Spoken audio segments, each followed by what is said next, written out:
Hello, everyone, and welcome to Kryptonite. So let's dive in. If you haven't already, please subscribe to our channel, and if you like the video at the end, click on the thumbs up.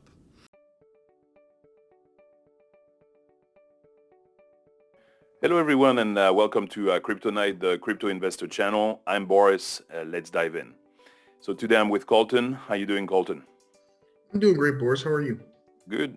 So we're going to talk a little bit about regulations, discuss a few different subjects in regards to regulations, and I hmm think you prepared some questions.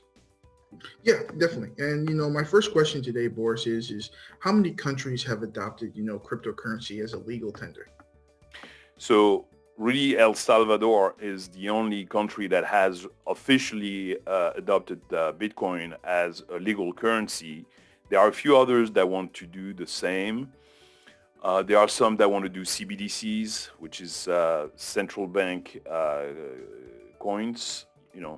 So it's basically taking like China, for instance, hmm is doing central bank digital coin.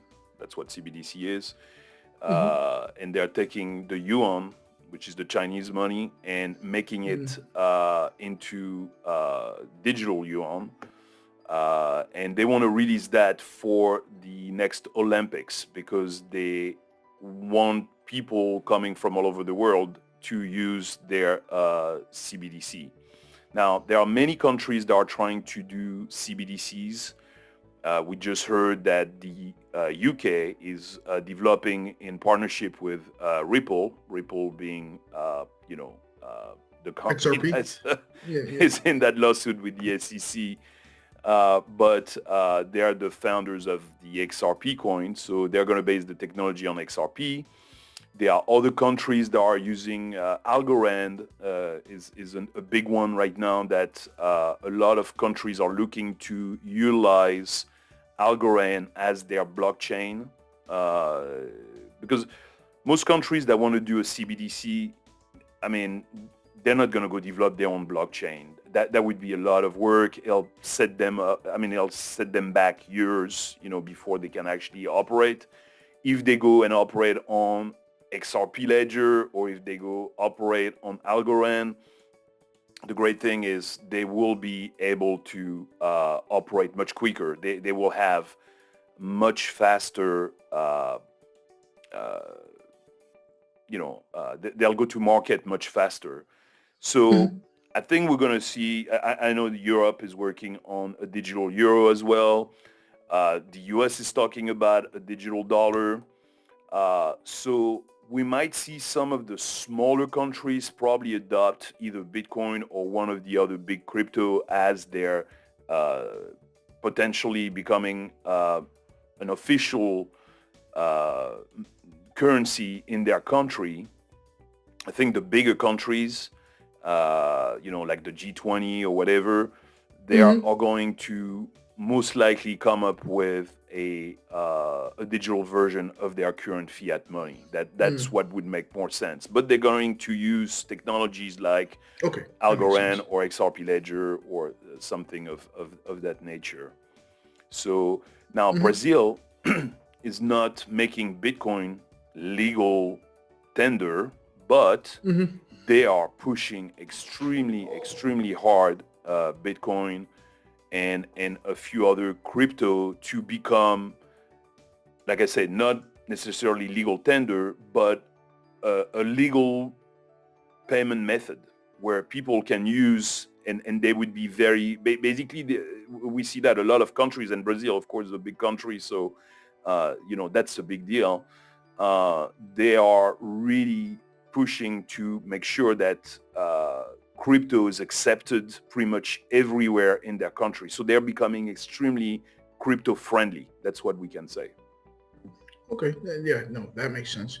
And my next question here, Boris, is people, we saw a couple weeks ago with Squid Game, the coin. People want to know how are we going to regulate, how are we going to protect coins and exchanges from social media hype?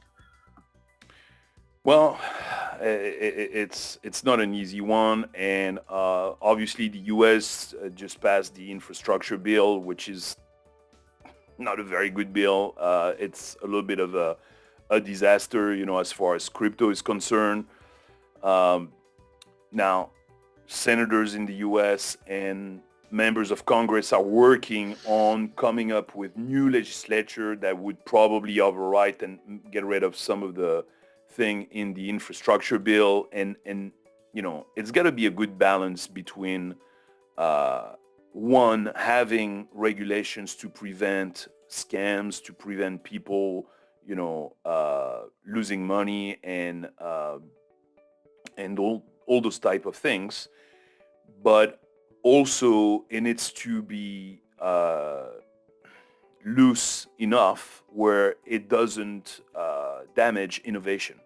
Because if you Yeah. over-regulate the market, at some point you're going to kill the innovation. Hmm. So they're working on it. And the problem is, these people, first of all, are not crypto savvy. They don't know much except a few.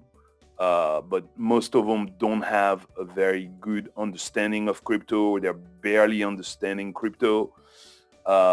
So the thing is, it's going to take a little bit of time for them to fully understand what's going on, how to regulate it. So I think it's going to be a working effort over the next several months, probably over the next 1 to 2 years. And there will probably be a few different bills coming out and regulating crypto, but we can't have the Wild West for too long, because otherwise, at some point, if you want the big institutions, if you want the baby boomers, if you want, all those people that are more conservative to jump in on the crypto bandwagon, you need to have some regulations where people feel like, okay, this is now something that is protected under the laws, of each person's country. So we're seeing Yeah. that in the U.S. We're going to see that in several other countries where they're coming up with different regulations already. Okay, that makes sense. And another thing that I see on Twitter, as you know, Twitter is crypto's world, that people are questioning, or I guess there's a concern more than a question of, should developing countries adopt cryptocurrency as a legal tender?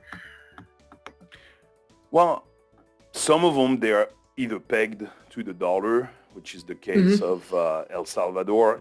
They are pegged, their currency is pegged to the dollar. So they said, okay, we're going to also make Bitcoin legal tender in our country.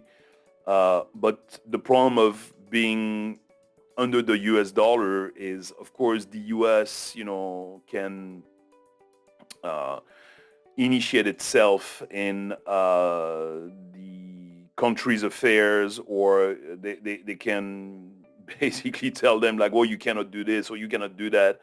So I think for the smaller countries, getting away from some of the big currencies, whether it's South America or Central America with the US and getting away from the US dollars, or the African countries getting away from the British pound, or getting away from the euro, because they use those currencies a lot in Africa as well, or at least currencies based on the French or the British currencies.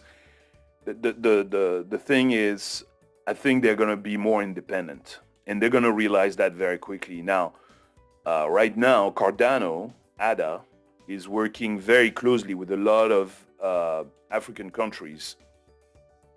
I believe that right now they're working with Ethiopia, and they're working with Zanzibar and a few other countries in Africa, and they're trying to, you know, uh, bring Cardano to those countries so that they can Hmm. become independent. Now, also in those countries, a lot of people are what's called unbanked, meaning that they don't have a bank account, but they all Mm. have a phone. So if they could use their phone, put their wallet onto the phone, Mm. suddenly they could have their own bank account right there on their phone and not have to worry about going and opening bank accounts and doing all kinds of different things that, it's kind of difficult. So Hmm. Cardano is pretty big on this, and I think for the smaller, countries and countries that are more dependent on the larger countries for currencies, I think that will bring more independence to them. So I think we're going to see a whole slew of countries, especially in Central South America, and as well as Africa, uh, and maybe even Eastern Europe, starting adopting cryptocurrencies so that they can get away from the fiat money of the larger countries.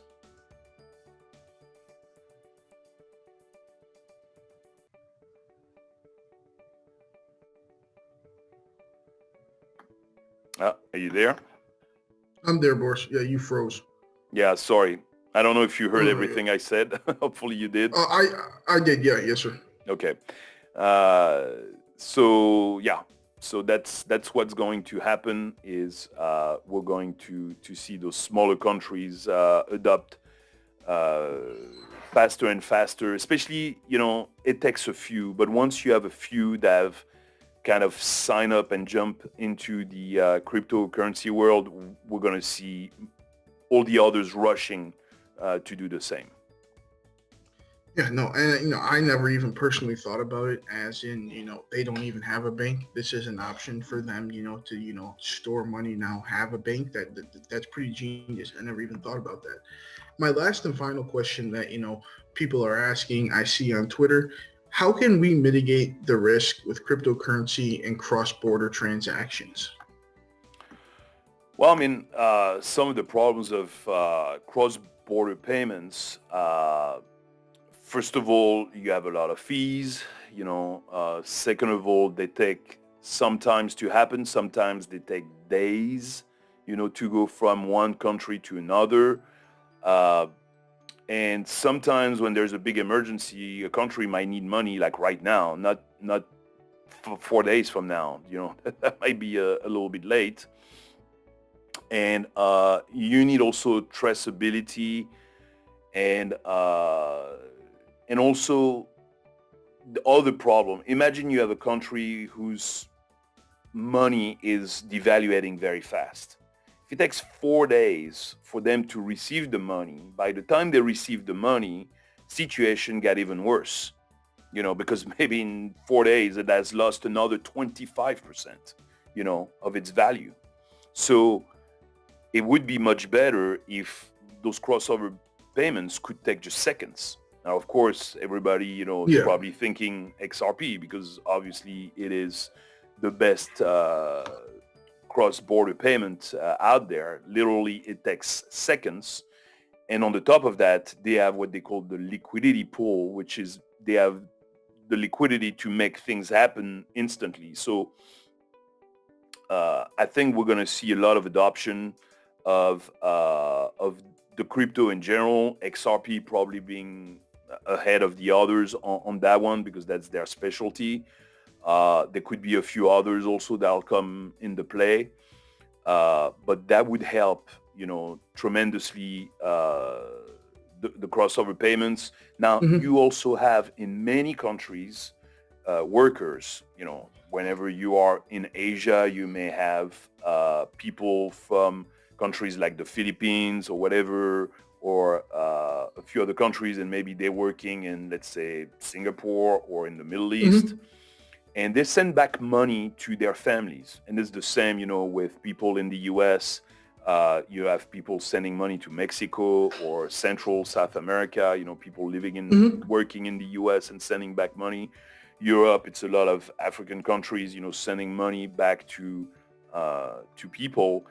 And once again, when you're sending money, imagine you're a worker from Africa and you're working in Europe and you want to send money to someone in your home country.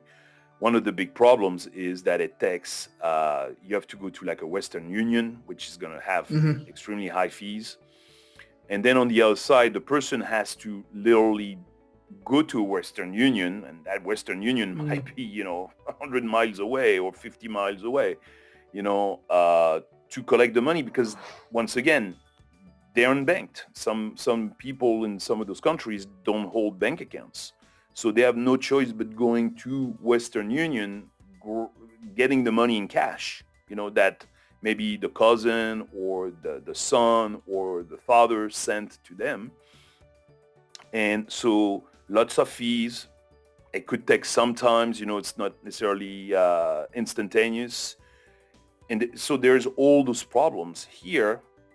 All those problems are solved, for an extremely small fee. I mean, whenever you're talking XRP, you're literally talking a few cents to send money.